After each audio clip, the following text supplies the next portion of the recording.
Кыргызстандагы нукурадал продукт өндүргөн компаниялар: Атаман полуфабрикаты, Даам жеңүүчүсү, Фрикадельке, Манты, Пельмень чучуара, Сүташ сүт азыктары соода борбору, таза сүттүн таза сыр, гриль борбору, козунун, үндүктүн, тооктун этинен даярдалган грилдер, Айхан, бир жутум чай жашооңузду жакшы жак өзгөртөт. Камбуча чай квасы, ден соолук ар бир уурттан менен. Жупка борбору, тез даярдалуучу табигый нукура адал азык. Ратана фабрикасы, дүйнөлүк сапаттагы таттуулар Кыргызстанда.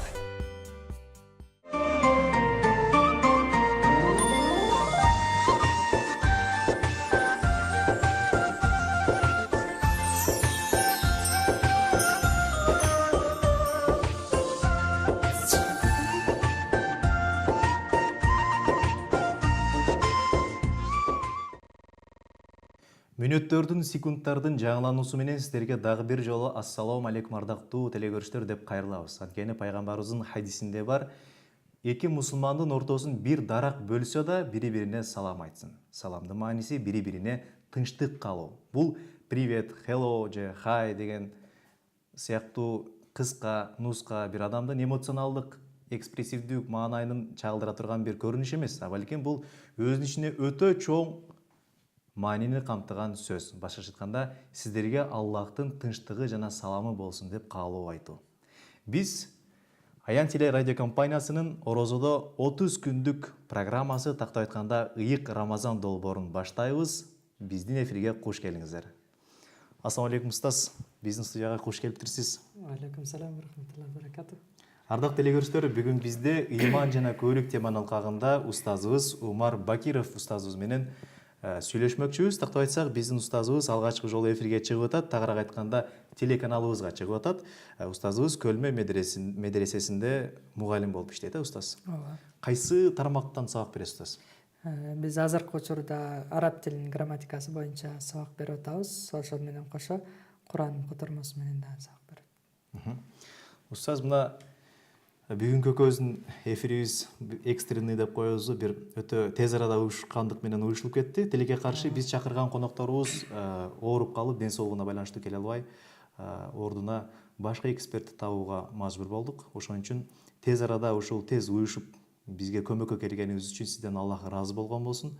Буюрса эми алдыда бизде 50 мүнөттүк убакыт Аллах таалам бар, Аллах таалам ыроолоп берген. Ушул убакытты ыйман жана көөлүк деген теманын алкагында сүйлөшөлү деп чечкенбиз.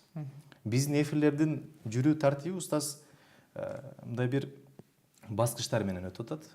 Биринчи, мисалы, дин деген эмне, акыйда деген эмне, ошол сыяктуу. А бүгүн ыйман жана көөлүк. Мындан кийин мазхаб, илим, исламдын тарыхы, ушул сыяктуу биздин коомчулук билиш керек болгон билимдерди этап менен берип атабыз да. Бүгүн мына убакыт келген экен, көөлүк жана ыйман деген теманын алкагында сүйлөшүүнү чечтик, устаз. Эми алгачкы суроону баштасак, устаз, көөлүк деген эмне? Көөлүктү адам эмненин негизинде берет? Көөлүк деген негизи ар бир адам өзү кайсы бир нерсени башка бирөөгө, жат адамга же болбосо башка өзүнүн жакын адамы болобу, башка адамга, өзүнөн башка адамга өзү айткан нерсесин же болбосо өзү аткарган нерсесин толук башкага ишендириш үчүн колдонула турган сөз да, көөлүк болчу.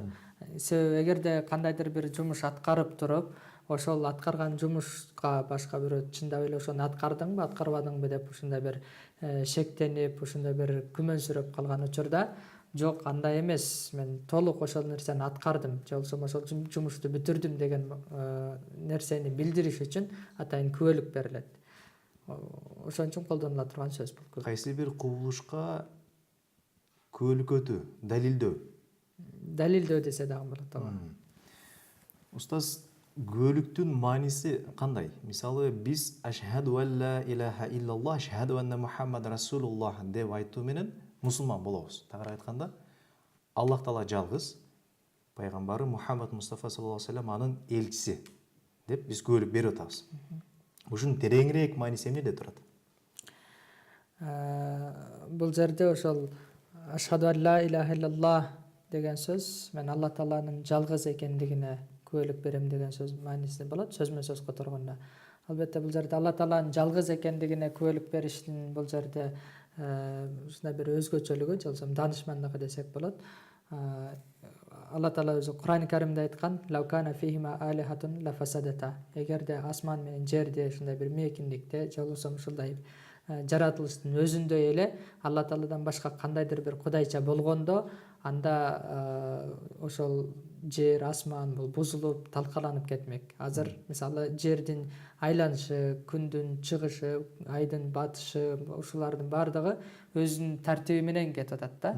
Эгерде ошондо Алла Тааладан башка дагы бирөө болгондо, анда бузулуп кетмек, талкаланып кетмек деп айткан жери бар да.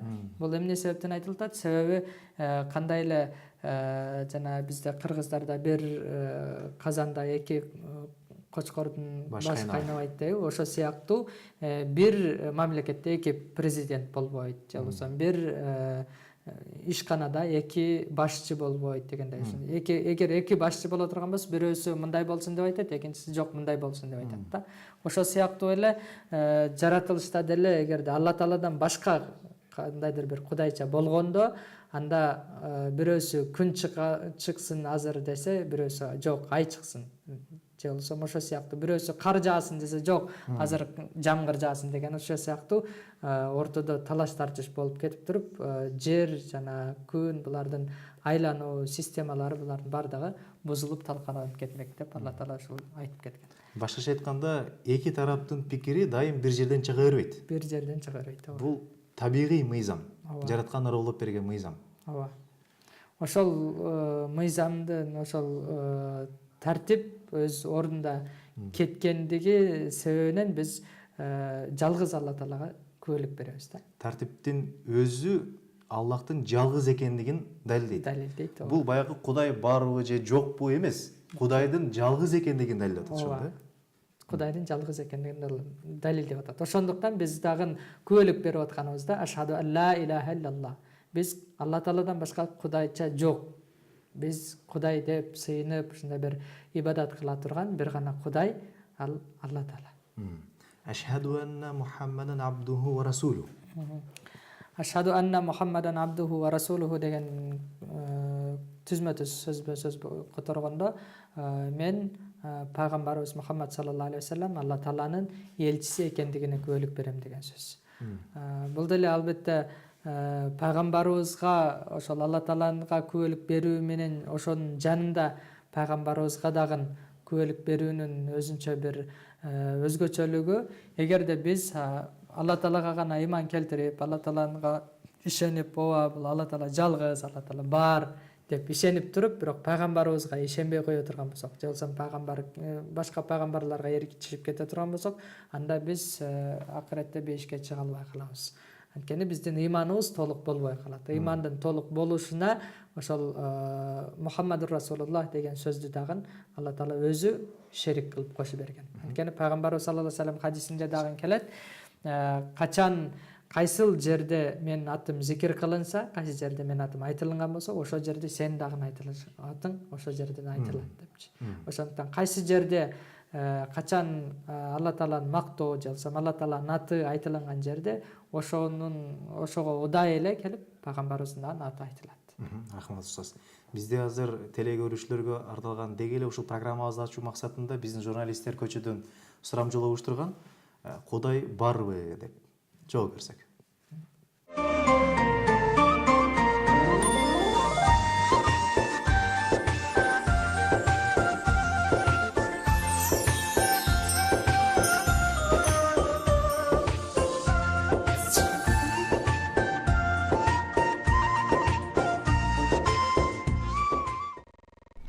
Колумдагы аппарат бирөө тарабынан жасалдыбы же өзүнөн пайда болду деген суроону узатсаң, албетте баары адам тарабынан жасалды деп жооп берет. Ал эми бул аалам, анын ичиндеги жандыктар, адамдар, жада калса көзгө көрүнбөгөн бактериялар кайдан пайда болду деген суроону алкагында коомчулуктан сурамжылоо жүргүзөбүз.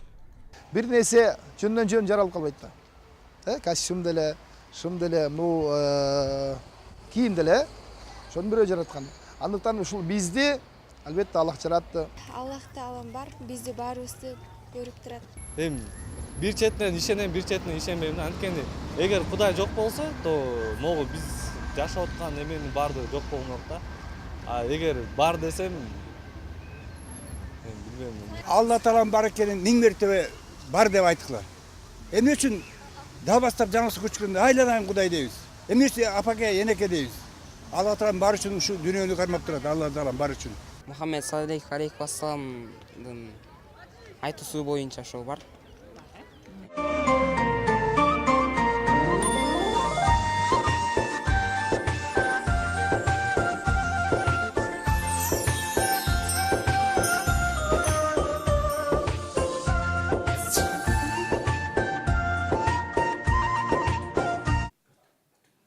Устаз мына жогоруда сурамжылоодо көрдүк, эң акыркы жигиттин ою боюнча айтты. Биз Кудайды бар деп билебиз, эмнеге анткени пайгамбарыбыз Мухаммад алейхиссалам айткан деп атат. Бул ал жигиттин өзүнүн пайгамбарга жана Кудайга болгон ыйманынан далил берип турат. Бирок устаз коомчулукта телегей тегиз эмеспиз албетте. Кудайга ишенгени бар, пайгамбарга Кудайга ишенсе, пайгамбарга ишенбегени бар. Ошол сыяктуу сиз айткан ыймандын толуктуулук даражасы мындай бир толук эмес да. Кайсы бир бутагы турса, кайсы бир бутагы турган эмес. Айтайын дегеним, эгер адам пайгамбарга ишенбеген болсо, пайгамбардын хадисинен улама Кудайдын бар экенине ишене алабы? Пайгамбар саллаллаху алейхи вассаламга албетте биринчиден ага дагы ыйман келтириш керек. Бирок пайгамбарга ишенбей туруп, түздөн түз Алла Тааланын бар экендигине бул ишене ала тургандай бир далилдер көп эле. Көп жерлерде айтылат, Куранда аяттар бар. Эгерде пайгамбарыбызга ишенбесе, пайгамбарыбыздын хадисине ишенбесе, бирок Кудай бар экендигине ишенем дей турган болсо, анда ал Кудайдын Куранына ишениш керек. Кудайдын тарабынан түшүрүлгөн Куран-ы Каримге ишениш керек. Ал эми Куран-ы Каримде көптөгөн аяттар менен далилденет Алла Тааланын бар экендиги. Жана ошондой эле бул пайгамбарыбыздын дагы пайгамбар экендиги, эң акыркы пайгамбар болуп түшкөндүгү жөнүндө дагы көптөгөн аяттарда далилдер келген. Ошол айтылып келген. Аяттарды айтып өтсөң устаз, кандай аяттар? Аяттардын арабча эмеле жерлери кайсы жерде экендигин азыр эстей албай турам, анткени азыр кокустан эле келип калган себептен. Бирок мындай калдык. Булагы так болбосо дагы, бирок мындай бир мааниси бар да устаз, мындай бир мааниси бар, ооба. Аллах Тааланын кудуреттүүлүгүн баяндаган аяттар. Алла Тааланын кудуреттүүлүгүн баяндаган аяттар аябай көп. Ошолордун бирөөсү мындай мааниси катары гана айтып кетейин. Бул Ибрахим алейхиссаламдын окуясы жөнүндө айтып келет. Ибрахим алейхиссалам өзү Алла Тааланы издейт. Алла Тааланы издейт. Себеби Ибрахим алейхиссалам учурунда Намрод деген залым бир падыша болгон, билесиздер. Ошол падыша мен Кудаймын деп өзүн Кудайлыкка даба кылып, өзүн мен Кудаймын деп чыккан учурда Ибрахим алейхиссалам жок, Кудай деген зат ушундай болуш керек деп Кудайды изилдеп баштайт. Кудай деген зат мындай инсандар сыяктуу кандай бир нерсеге муктаж болбош керек, эч кайсы нерсеге муктаж болбогон нерсе болуш керек деп Ибрахим алейхиссалам ошол издей баштайт.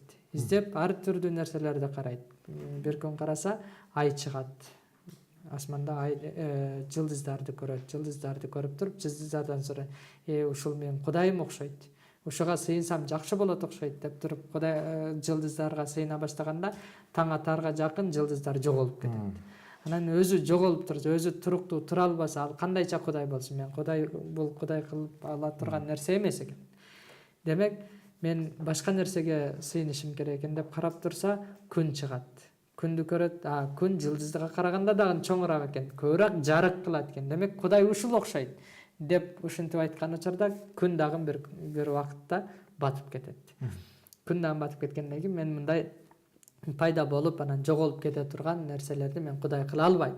Албетте бизге Кудай кылып, биз ибадат кылып сыйына турган зат бир гана дайыма туруучу зат болуш керек. Алла Таала деп туруп ушундай бир өзү изилдеп бул болгону пайгамбарлар негизи эле Алла Таалага ыйман келтирген болот. Бул кылган амалдары, айтылган сөздөрү болгону ибрат, үлгү катарында. Башкалар да аны ушундай бир изилденсе, ар бир жаратылышты, кубулуштун бардык жерлерин караса, Кудай тааланы таба алат деген ушундай бир окуялар Куранда келген. Рахмат устаз. Араб Куран тилинде илах анан Аллах деген сөз бар. Ушул эки сөздүн кандай айырмасы бар? Айырмасы негизи араб тилинин грамматика жагынан карап көрө турган болсок, негизи тамыры бир эле.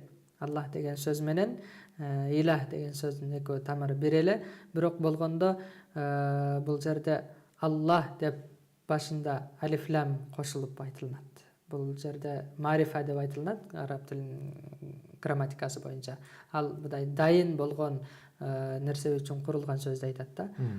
Демек бул Аллах деп айтылганда дайым бир бар зат Аллах. Бул Алла Тааланын өзүнүн затынын аты. Алла Тааланын заты кандай болгон болсо, ошол затынын аты коюлган ат.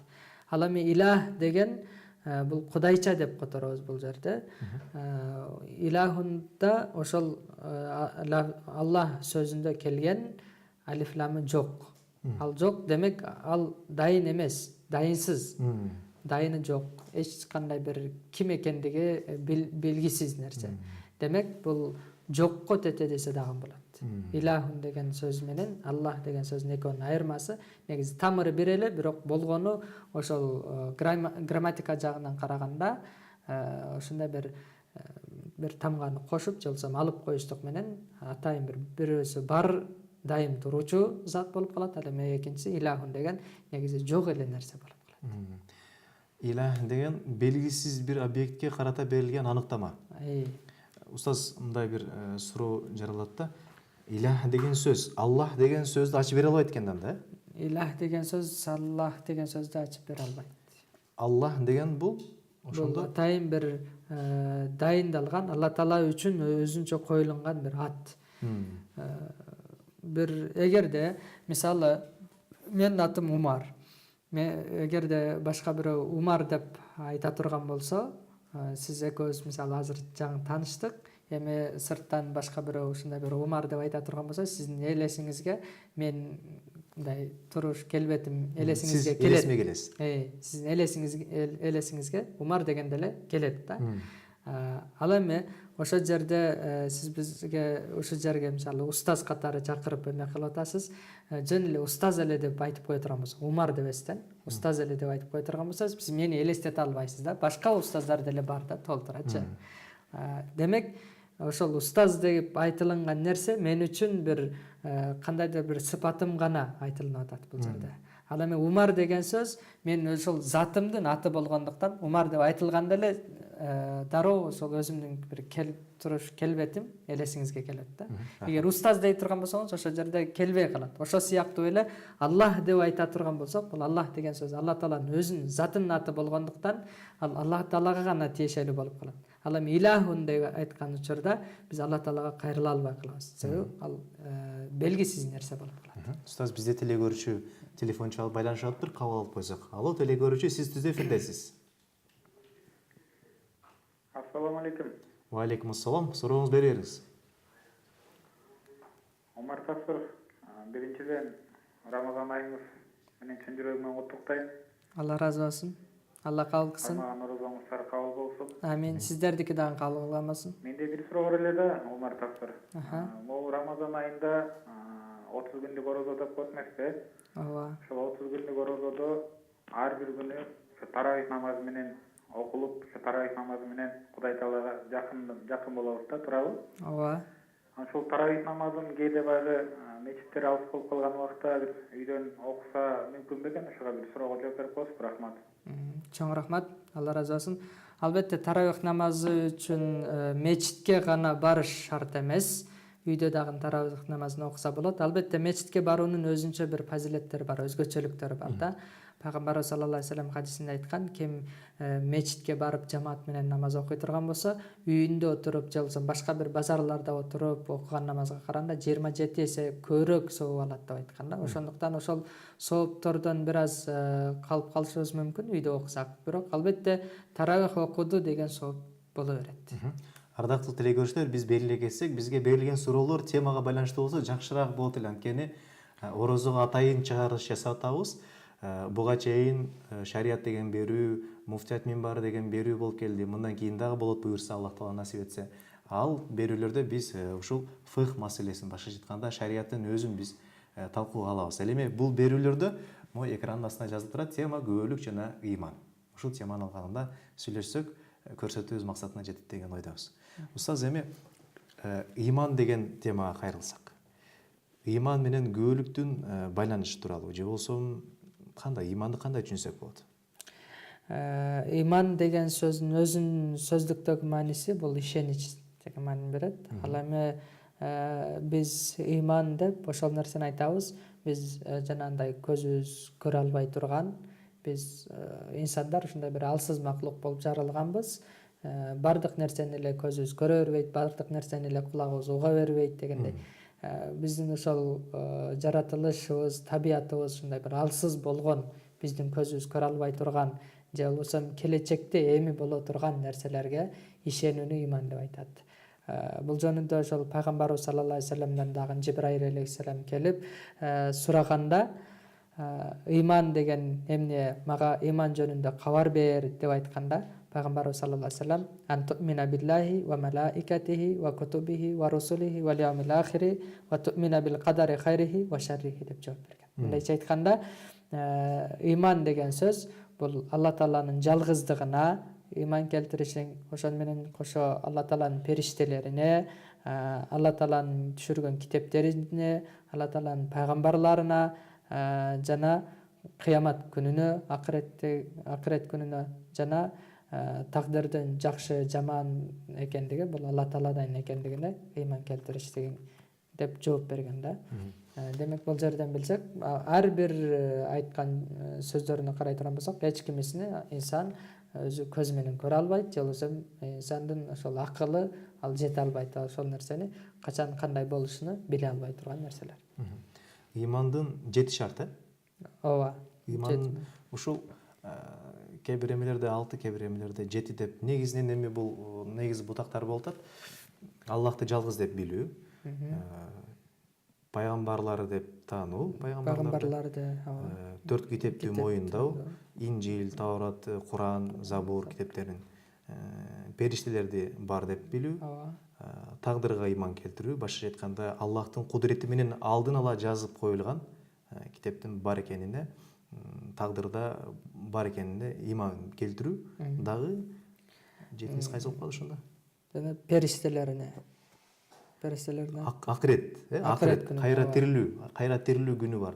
Устаз, ушул 7 шарттын мисалы бири кемчиликтүү болсо, ошол ыйман деп аталабы? Мисалы пайгамбарга ишенди, Аллахка ишенди, Куранга ишенди, бирок периштеге ишенген жок. Бул учурда албетте ыйман кемчиликтүү болуп калат. Ыймандуу деп толук айта албай калабыз, анткени пайгамбарыбыз саллаллаху алейхи вассалам ошол 7 нерсени бизге шарт кылып койду да. Ошол нерселердин баарына биз ыйман келтиришибиз керек. Эгер ошол ыйман келтирбей койгон болсок, анда ыйманда биз кемчиликтүү болуп калабыз, албетте аны толукташка туура келет.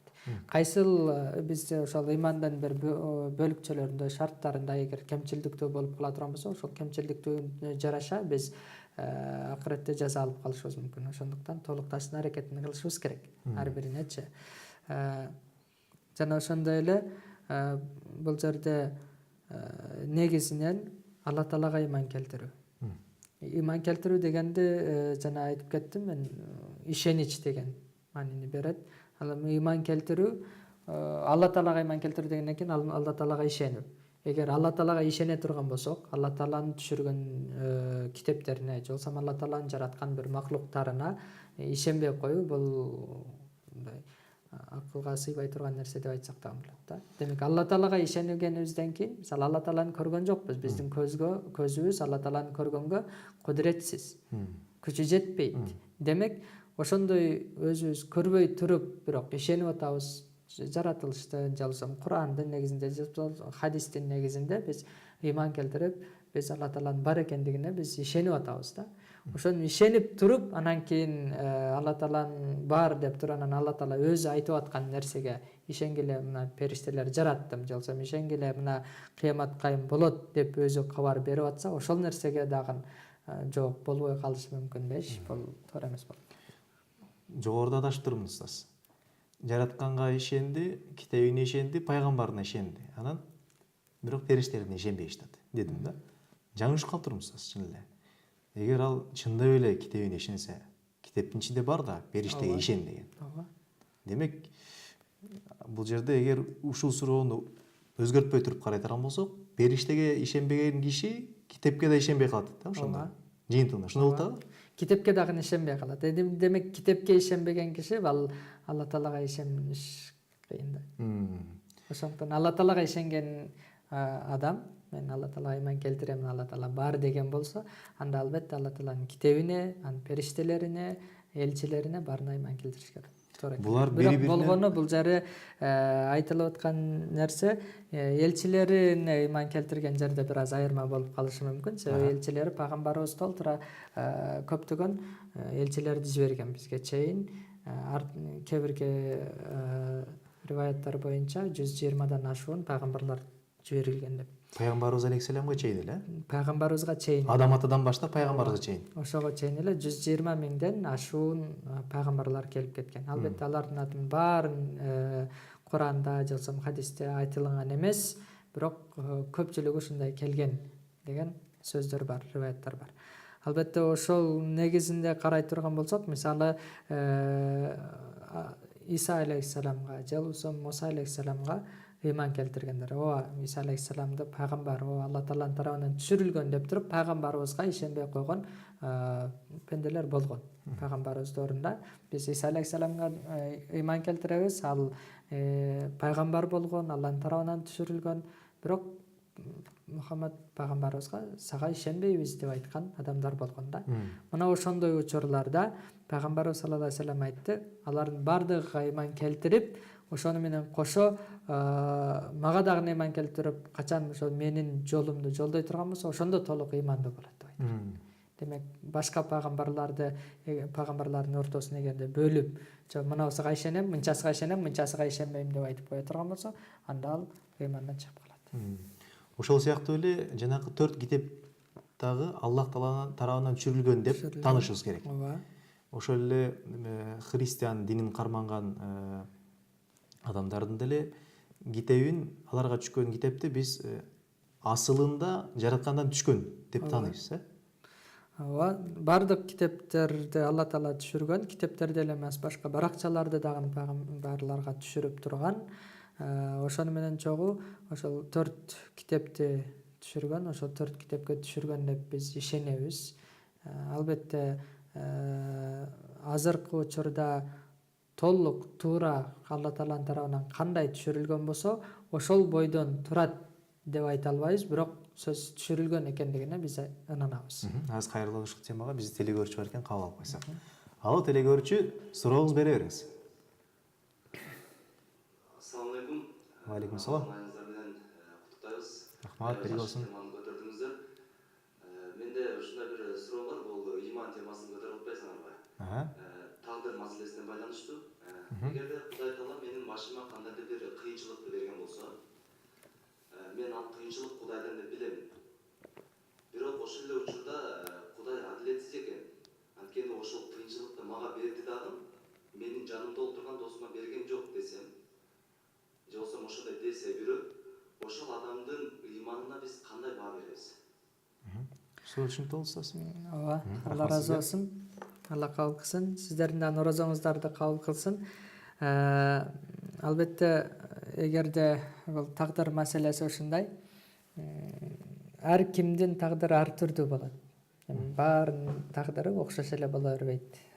Биринчиден, экинчиден, ошол эле жумушту аткарып, бир эле жумушту аткарып, бирөө бактылуу болуп кетиши мүмкүн, бир эле жумушту аткарып, бирөө бактысыз болуп кетиши мүмкүн. Мисалы, алып карай турган болсок, жолдо бара жаткан учурда жолдо адамдарга зыян жеткире турган нерсе боло турган болсо, ошону бараткан адам жолдун четине чыгарып койду, биринчиси. Ал бирөөсү бейишке кирди. Ошол эле адам барды, ошол нерсени жолдун четине чыгарып койду, бирок ал бейишке кире албай калган болушу мүмкүн. Албетте ал жагы болгон ниетине жараша болот. Эгерде ниетинде Алла Тааланын ыраазычылыгы үчүн ушул башка пенделерге, адамдарга зыян жеткирип калбасын деп туруп, зыян жеткирүүчү нерсени четке чыгарып койсо, албетте бул бейишке кирүүчү нерсе. Бул ыймандын өтө бир жакшы экендигин далилдейт. Ал эми ошол эле нерсени ниетин Алла Тааланын ыраазычылыгы үчүн дебестен жөн эле ойдо жок эле алып кое турган болсо, анда ал эч кандай бир соопко дагы, эч кандай бир күнөөгө дагы дуушар болбой калат да. Ошол учурда эгерде Алла Таала ошол тагдырда ошондой жазган болсо, эгер ошол пенде Алла Тааланын ыраазычылыгы үчүн деп ошол нерсени алып кое турган болсо, болду, ал бактылуу болот. Алга эч кандай кыйынчылык келбейт.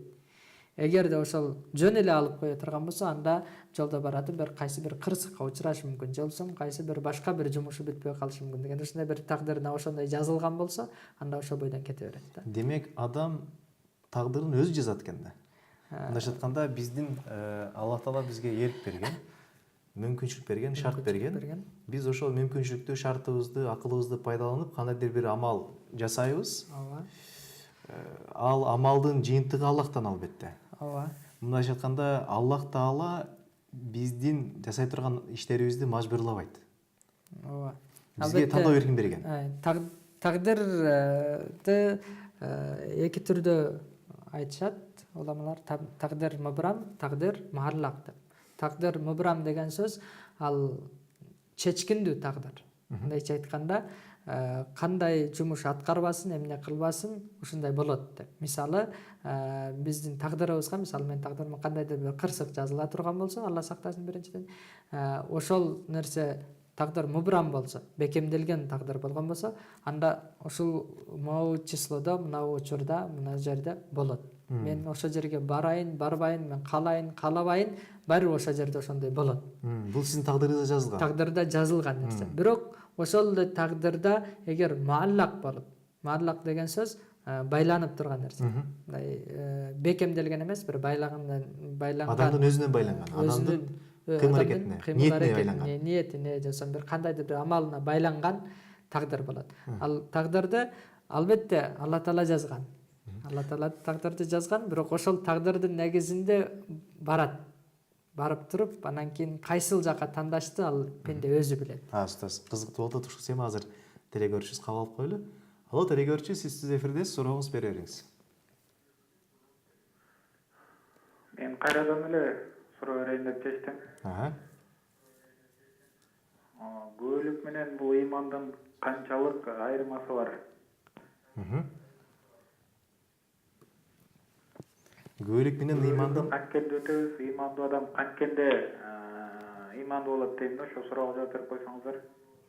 Түшүнүктүү сурооңуз. Ыйман деген сөз бул ишенич деген маанини берет. Жана айтып кеттим. Демек, күбөлүк деген ошол ишеничти бекемдөө деген маани берет. Айырмасы ошол. Бир нерсеге ишенип, ишенгенден кийин ошол ишенген нерсесин бекемдеп коюуну күбөлүк деп айтат. Мындайча айтканда, адам жаратканды бар деп тааныды, китептерин тааныды, периштелерин, пайгамбарларын бүт баары таанып, ошонун баарын ишенди ага. Ишенди. Эми ишенип эле тим болбостон, ошол ишенгенин тастыктап коюу, ошол ишенгенин бекемдеп коюуну күбөлүк деп айтат. Устаз кантип тастыктайт ишенгенин? Ишенген ошол тастыктап бекемдегенде ошол айтып атпайбыз, ашхаду ан ла илаха иллаллах. Мен Алла Таалага күбөлүк беремин деп. Алла Тааланын жалгыз экендигине мен күбөлүк беремин деп ошол өзүбүздүн ыймандуу экендигибизди тастыктап айтып аткан сөзүбүз да. Эми устаз, мен ыймандуумун деп, мен ыймандуумун деген сөз да туурабы? Кел мен айтуу, мындайча айтканда күбөлүк бер.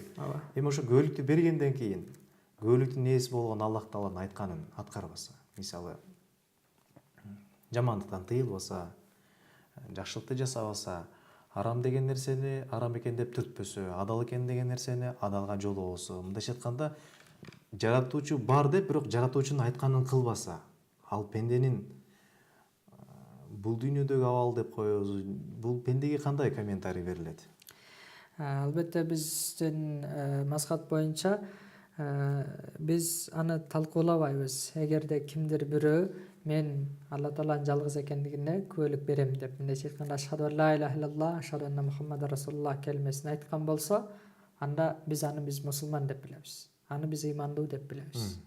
Болду. Аны башка нерсесине биз кийлигише албайбыз. Жок, сен мындай кылып атпайсыңбы, сен мусулман болгон болсоң анда намаз окубайсыңбы, намаз окубаган адам мусулман эмес деген сыяктуу ушундай бир талкуу жүргүзбөйбүз. Албетте ал Исанын өзүнө калат.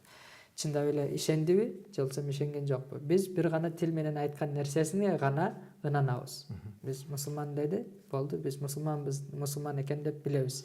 Ал эми калган амалдары албетте бул мусулман амал адам кандайдыр бир тоң моюндук кылса, Алла Таалага ушундай бир аткарыр деген нерселерди аткарган эмес болсо, анда ошол аткарган амалдарга жараша акыретте жазасын алат. Анткени пайгамбарыбыздын хадисинде келет, кимдин ман кала ла илаха иллаллах дахалал жанна, ким бир эле жолу ла илаха иллаллах деп айткан болсо, ал бейишке кирет. Ал сөзсүз бейишке кирет. Бирок өзүнүн ошол дүйнөдө кылган тоң моюндук үчүн жазасын алгандан кийин гана бейишке кирет. Устаз, адамзат тарыхына карасак, пайгамбарыбыз Мухаммад алейхиссалам адам баласына дин алып келди. Пайгамбарыбызга чейинки пайгамбарлардын баары тең, эгер мен жаңылбасам, алар кайсы бир чөлкөмгө, кайсы бир коомго түшкөн, а пайгамбарыбыз бүткүл адамзатына түшкөн. Пайгамбарыбыздын учурунда пайгамбарыбыз өзүнүн амекисине айтты, өзүнүн туугандарына айтты, баарын тоого чакырып, дөңгө чакырып алып, силер Меккеде кудайлар деп кудайларды көбөйтө бердиңер. Мындайча айтканда, кудайлар көп деп билесиңер, а бирок чындыгында Кудай жалгыз гана, Аллах жалгыз дегиле десе, көпчүлүк айтпай коет. Мындайча айтканда, Кудайды жалгыз деп айтпай, амалды кой, намаз оку, зекет карма деген жок ал жерде. Кудайды жалгыз деп айтып койсоң, амеки Кудайды жалгыз деп айтсаң, сен бейишке чыгасың деп өзүнүн амекисин айтат, бирок амекиси айткан жок. Келмен айтпай өтүп кетти. Ал доордогу адамдар эмнеге келмен айтпады, устаз? Бүгүнкү күндө мындай да, устаз. Мен суроом төркүнү мындай да, бүгүнкү күндө биз келмен айтып кой десек, ла илаха илlalloh Мухаммад расулуллах айтып койбуз. Бирок амалыбыз кандай болду? Сиздин сурооңузга ушундай түшүндүм окшойт. Эгерде азыркы учурубузда бизде келмен айтып кой десе, жеңил эле коркпостон туруп эле ла илаха илlalloh Мухаммадур расулуллах деп коркпостон айтып кое берет да, бирок кылган амалы башка. Ал эми пайгамбарыбыздын учурунда ошол ла илаха илlalloh деп айткан сөздү дагы айтууда ойлонгон. Мен ушул сөздү айтып койсом, айтып койгондон кийин мен кандай амал кылышым керек? Азыркы кылып аткан амалым ошол нерсеге туура келеби, келбейби? Ушуну ойлонгон деген. Мындайча айтканда, ошол күбөлүктүн артында эмне турат? Көрө билген. Көрө билген. Мындайча айтканда, мен сизге, Умар устаз, мен сизге эртең ушундай бир буюм берем деп сизге аманат сөз бердим да. Бирок эртең ошол айткан буюмду мен сизге бербесем, жалганчы болуп калам да. Ооба. Демек ал кишилер ошону түшүнгөн. Мен азыр күбөлүт айтып койгондон айтып койсом эртең жооп беришим керек буга. Мен Аллах Тааланы жалгыз дедимби, анда Меккеде турган буттарга сыйынбашым керек. Мен сөзүмө айткан сөзүмө жооп беришим керек. Деп ошол түшүнүктү алар сезген. Бирок бүгүнкү күндө аны сезбей жатабыз ошондо. Бул ошол нерсени сезбей жаткандыгыбыз негизи жалпы адамзатында ыймандын алсыздыгынын себеби. Бардык жалпы мусулмандардын азыр баарыбыздын эле ыйманыбыз алсыз. Албетте пайгамбарыбыздын учурундагыдай ыйман бекем эмес. Ошол пайгамбарыбыз учурунда пайгамбарыбыздын сахабаларынын ыймандары ошондой бекем болгон. Алар ошол келмени айткандан кийин ошол нерсе менен турган. Кандай эле пайгамбарыбыз саллаллаху алейхи вассалам өзүнүн айткан, сен качан ла илаха илlalloh деп ыйман келтиргениңден кийин суммастаким, кийин ошол айткан сөзүңдө бекем бол деп айткан. Ошол сөзүнүн негизинде алар бекем турушкан ошол сөзгө. Демек, алар ошол бекем турушкан себебинен өздөрүнүн ыйман даражасы ошондой бийик, ошондой бир бекем болгондуктан башка ыймансыздар дагы ошол нерселерден таасир алган. Ыймансыздар дагы ошол мен ошол нерсени айтып койсом, демек мен дагы ошолар сыяктуу болушум керек экен деп таасир алышкан да. Албетте азыр биз өзүбүз ыймандуулар, өзүбүз ыйманыбыз алсыз болгондуктан биз кандай айтсак дагы биздин ошол калиманын канчалык улуулугу биздин өз жүрөгүбүздө биз өзүбүз сезе албайгандыгыбыз себебинен башкаларда дагы ушундай бир алсыздык болуп жатат. Пайгамбарыбыз алейхиссаламдын хадиси болсо керек эле, эгер жаңылышпасам, эгер тараза болсо, таразанын бир палегине келмен койсо, ла иляха иллаллах деген келмен койсо, ал эми бул палегин эмнени айтат эле? Дүйнөнүн баардык бүткүл ааламды койсо, жер асманды баарын бүткүл ааламды келме оордук келет. Келме оордук келет. Мындайча айтканда келменин баалуулугу, келменин оордугу, келменин салмагын айтат да. Ооба. Демек бүгүнкү күндө биз аны түшүнүп жетпей жатат экенбиз да. Ошол нерсени толук түшүнүп жетпей жаткандыгыбыз себебинен. Албетте биз ыйман келме деп келмени айтып эле коюлсо, биз келменин ушундай бир жеңил түшүнүп калганбыз. Албетте бул тилге айтыш өтө жеңил. Себеби ла иляха иллаллах деген сөздү айтып аткан учурубузда эринибиз бири-бирибизине тийбейт да. Ушунчалык жеңил айтылыш. Демек ошондой болгондон кийин биз ошол нерсени кандай баалуулугу, кандай ошонун ыйыктыгы, ошол жөнүндө биздин жүрөгүбүздө ошондой бир сезим аз болгондуктан ошол нерсени сезе биле албай жатабыз да. Качан биз ошол ла иляха иллаллахты айткандан кийин Алла Таалага жакындап, ошону айткандан кийин өзүбүздү мусулман катары билип туруп, Куран окууну үйрөнүп, же болбосо намазга жыгылып дегендей ушундай бир ыймандуулуктун аткара турган бир амалдарын аткара баштаганыбызда, ошол калиманын улуулугу биздин жүрөгүбүзгө кире баштайт. Ошо кире баштаганда анан кийин сезебиз биз, мен мусулман турбаймынбы, мен намаз окуп атат турбаймынбы, же болбосо мен ушундай бир Куран үйрөнүп атат турбаймынбы, мен бул өтө улук нерсени билет экенмин деп, ошонун негизинде биз Алла Тааланын тыйган нерселерден тыйыла алабыз да. Бизде телекөрүүчү бар экен, кабыл кылып койсок. Алло, телекөрүүчү, ассалам алейкум, сиз түз эфирде, сурооңузду бере бериңиз. Ассаламу алейкум. Алейкум ассалам. Мен сизге деген белки тапсырга суроо берейин дедим эле. Бериңиз. Экиге бөлүп атат да, ушу экиге эмнеге бөлүп атасыз? Сиз мисалы үчүн ошол мусулмансыз да, туурабы? Ооба, мусулманбыз, алхамдулилла. Мусулмандык эмеге бөлбөшүңүз керек. Сиз экиге бөлүп салдыңыз азыр. Муну сиз айтсаңыз, дагы бирөө чыгат дагы, ошондон башталат да, экиге бөлүндү. Түшүнбөдүм, эмнени бөлүп атабыз? Сиз мусулман болгондон экиге бөлбөңүз. Сиз ошону боюнча сиз телевидениеге чыгып жүрүп атасыз. А телевидениядан канча деген киши көрүп атат. Угуп атат, сиз экиге бөлүп койдуңуз. Азыр мен мисалы угуп отуруп ошо сиздин сөзүңүзгө суроо берейин деп атам. Эмне үчүн бөлдүңүз? Арам, адал. Ошону эле бөлүшүңүз керек болчу. А сиз бул мусулман эмес, христиан, ошол сыяктуу бөлүп салып атасыздар. Көрдүңүзбү? Азыр сиз бул жаныңызда отурган таксырга сурооңузду берсеңиз, ошол кандай жооп берди? Ошону мен мисалы деген 2 мал намаз окуйм. 5 малга өтө элекпин. 2 мал. Ошо 2 малды орозо тутам. Мына орозо тутуп, Алла кабыл кылсын. Сиздин эмеңизди угуп отурабыз. А сиз азыр экиге бөлүп салдыңыз. Түшүнүктү. Элдин баары угуп эртең бөлүнө баштайт. Түшүнүктү. Чоң рахмат. Ошону кайра оңдоп айтып берсеңиз. Мен түшүндүм. Устаз, мен бул суроону берүүдөн максат мындай болчу да. Кимдир бирөөнү капыр же мусулман деп айтып эмес. Кимдир бирөөнү капыр же мусулман деп атоо ал Аллахтын колундагы нерсе. Ооба да. Мындайча айтканда, ал жерде биздин грамчалык дагы укугубуз жок, акылыбыз жок да.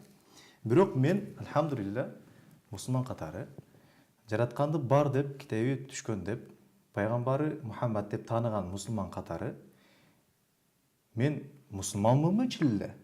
Же жөн эле мусулманмын деп атап алдым өзүмдү. Мен мусулман болсом, анда чын эле мусулманмынбы деп билгим келип атат да. Ар бир мусулман, мен ойлошумча, өзүнүн мусулман, чын эле мусулманбы же мусулман эмеспи? Өтө мындай бир эме айтпай эле коеюн, бирок канчалык деңгээлде мусулман? Ошону билүүгө укуктуу да. Ооба, албетте. Албетте бул мусулмандардын ар бири мусулман эле эмес, мусулмандардын десек дагы бөлүнгөн сыяктуу деп эме болуп калат экен. Ошон үчүн мусулман эле эмес, негизи жалпы адам заты, адам болгондон кийин Кудайды таануу үчүн, Алла Таалага жалбаруу үчүн бул өзүнүн ушундай бир ички бир сезимде, ушундай өзүндө бир ой пайда болуш керек. Мен кайсыл жактан келдим, эмне пайда болуп калдым, мен бул дүйнөдө эмне үчүн жашап атам, максатым эмне, анан мындан ары кайсы жака барам деген ушундай бир өзүнүн бир суроо коюп туруп, ошол жөнүндө изилдеш керек албетте. Ошондо биз туура жооп таба алабыз. Мындайча айтканда биз мусулман же мусулман эмес деген критерийлерди, талаптарды кимдир бирөөнүн мусулман эмес булар деп айтыш үчүн эмес, балким өзүңдүн мусулман экендигиңди билүү максатында үйрөнүшүбүз керек. Аллах разы болсун устаз, биздин студиябызга келип, биздин бүгүнкү иман жана көйлөк темасына жакшы сухбат, маек куруп бердиңиз. Буюрса дагы сизди чакырабыз, иншалла алдыдагы күндөрү даяр болуп туруңуз. Иншалла. Биздин студиябызда телекөрүүчүлөрдүн суроолоруна жооп берип, жакшы маанай тартуулганыңыз үчүн Аллах разы болсун. Макул.